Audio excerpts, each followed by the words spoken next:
Attention, juste avant que cette vidéo commence, j'aimerais juste vous mettre au courant que je ne suis pas professionnelle et que je ne suis pas une grande utilisatrice de crayons, donc mon avis sera un peu l'avis d'une noob, mais ça reste un avis quand même, donc ce que vous allez entendre, c'est un avis.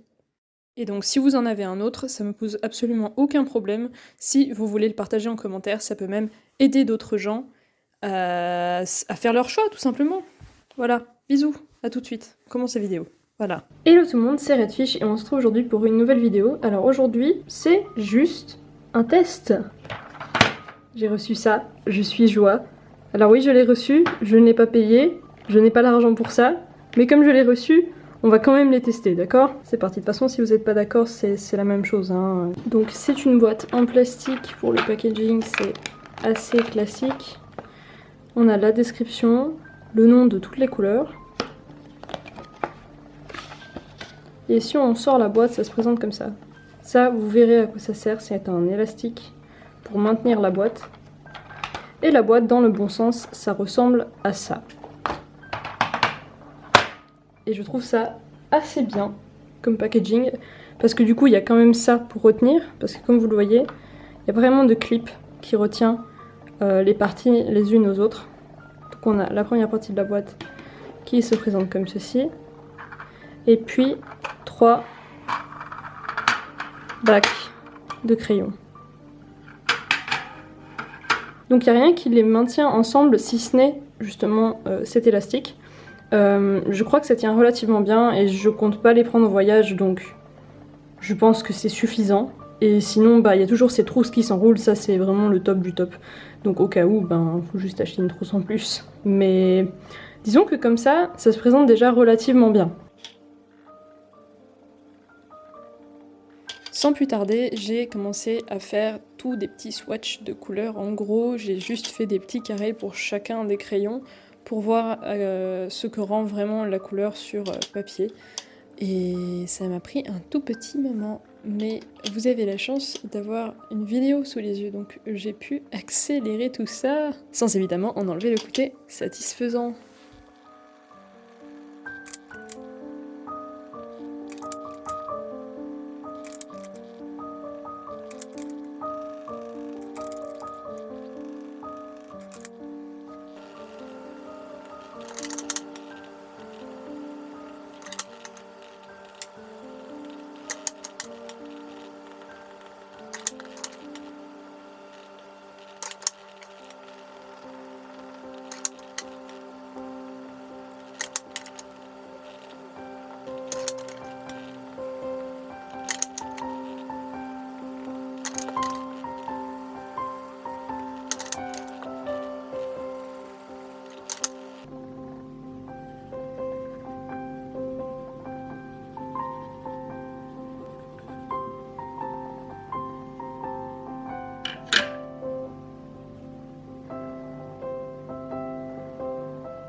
Jusque là, j'aime beaucoup les couleurs, je les trouve super vibrantes, alors comme vous pouvez voir, c'est un crayon qui brille assez. J'ai utilisé un papier vraiment, mais alors vraiment très lisse et très blanc, c'est du papier Bristol de chez Canson, c'est le XL. Donc c'est des grands packs avec plein de papier, et voilà, ça brille beaucoup là-dessus. Sachez que à peu près tout brille beaucoup sur ce papier, parce que c'est un papier qui de base est assez brillant. Mais j'aime beaucoup les couleurs. Particulièrement ces deux couleurs là, je les trouve vraiment super belles. Et puis je trouve que la gamme des bleus est très intéressante, assez variée. Bleu-vert, je les aime bien, jusqu'à là. Donc je trouve qu'au niveau du dégradé, franchement de là à là, jusque ici, ça va super bien. En fait ça on dirait presque que c'est une palette à part, genre de neutre. Mais personnellement je pense que je vais refaire une espèce de... Je vais remettre par exemple ces deux couleurs là dans cette zone là, et cette couleur là par là, histoire d'avoir un peu plus de cohérence dans mes couleurs et puis une continuité un peu plus précise avec d'autres couleurs. Donc je pense que les verts vont se trouver avec les gris et le noir et les bruns. Enfin on verra. Je vais essayer de m'organiser pour que ce soit une palette qui soit pratique pour utiliser pour moi, mais je trouve qu'elle est quand même déjà bien organisée. C'est juste pas exactement comme moi je l'utiliserais. Mais bon, ça passe super bien. Là, je vais essayer de faire un dégradé en partant de celui-là jusqu'à celui-là, depuis celui-là, donc c'est ces 3 couleurs-là. Normalement, ça devrait être assez simple vu qu'elles sont très très proches.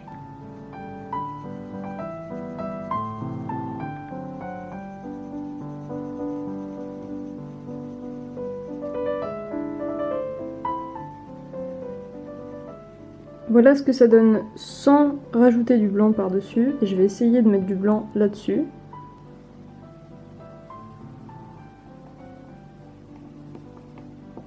Et voilà ce que ça donne avec le blanc. Bon là on a la brillance du papier qui rend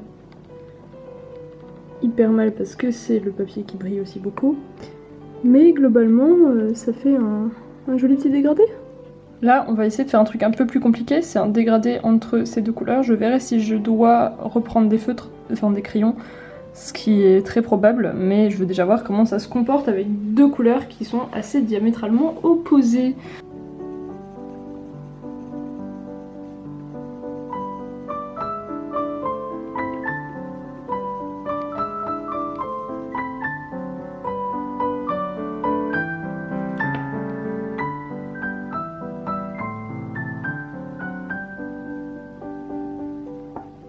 Je me suis amusée avec ces 2-3 couleurs et ça se mélange assez bien. Bon, j'ai fait une erreur, j'ai remis du rouge là en bas, mais est-ce que ça va faire ce focus ou pas?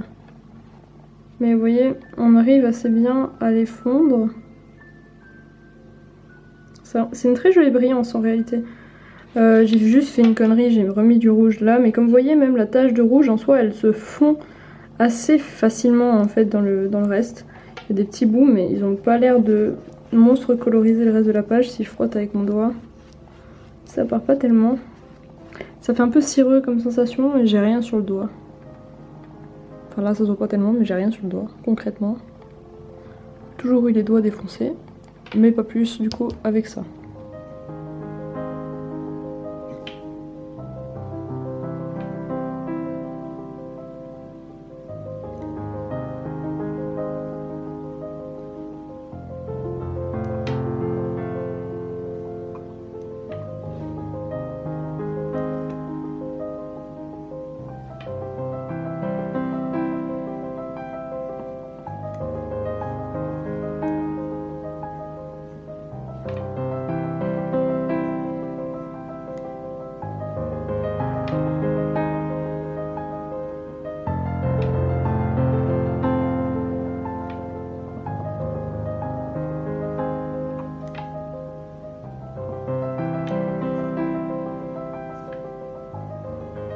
Donc jusqu'à maintenant, par rapport à ce qui est écrit sur le paquet, on a bon, au niveau de l'écriture de ces fluides, de ce que j'ai testé, c'est bon. Couleur vive, oui. Mélange de couleurs facile, je dirais oui. Après, je suis pas une énorme connaisseuse de crayons, donc c'est possible qu'il y ait beaucoup mieux. Mais bah, j'ai pas une expérience trop mauvaise avec, alors que je suis pas une pro, donc normalement c'est assez bon signe que je galère pas. Alors par contre, pour ce qui est de l'effet peinture à l'huile, je ne peux pas vous montrer parce que en fait chez mes parents j'ai du produit avec lequel ça marcherait parce que c'est l'huile de lin pour peinture à l'huile du coup, donc techniquement ce serait mélangeable avec ces crayons et bah du coup je vous montrerai peut-être une fois ça en vidéo ou en story le jour où j'en ai, mais bah pour aujourd'hui en tout cas on ne teste pas ça. Peut-être qu'un jour je vais tester et dans ce cas-là je vous redirai. Et résistant à la lumière, ben là on ne peut que les croire. Et franchement vu les couleurs ça va, il n'y a pas des trucs trop fluo où tu te dis ça va pas tenir du tout. Donc ben, j'espère qu'ils disent vrai. Parce que pour le coup ben, j'ai pas du tout les années qui ont passé pour vous dire est-ce que ça tient ou est-ce que ça tient pas. Mais du coup c'est assez cool. Voilà, si ça tient à la lumière c'est bien, parce que ça veut dire qu'on peut l'utiliser pour des trucs qu'on va exposer. Et ça, c'est une bonne nouvelle. Stéphanie Pessoa, si tu es là, ne m'assassine pas s'il te plaît. J'ai pas d'autre taille crayon, ok ?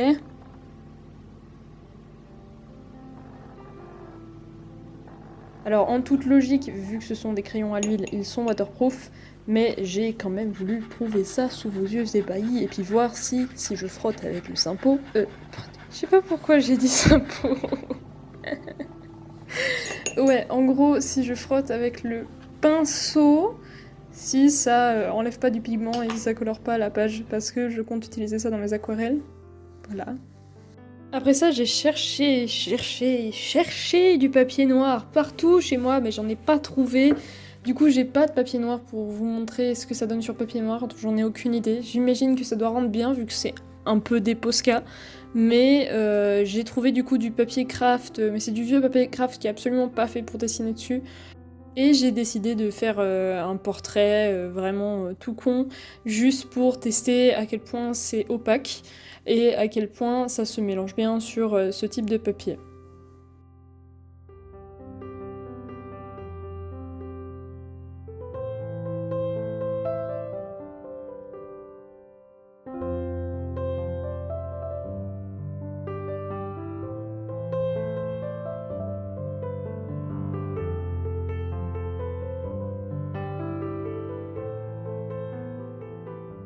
Alors, je sais pas si c'est que le papier qui fait ça ou si c'est aussi un peu les crayons, mais c'est vrai qu'à un moment donné où j'arrivais pas à construire des couches les unes par-dessus les autres, c'était saturé, et je pense que c'est lié avec le papier parce qu'il est pas fait pour dessiner.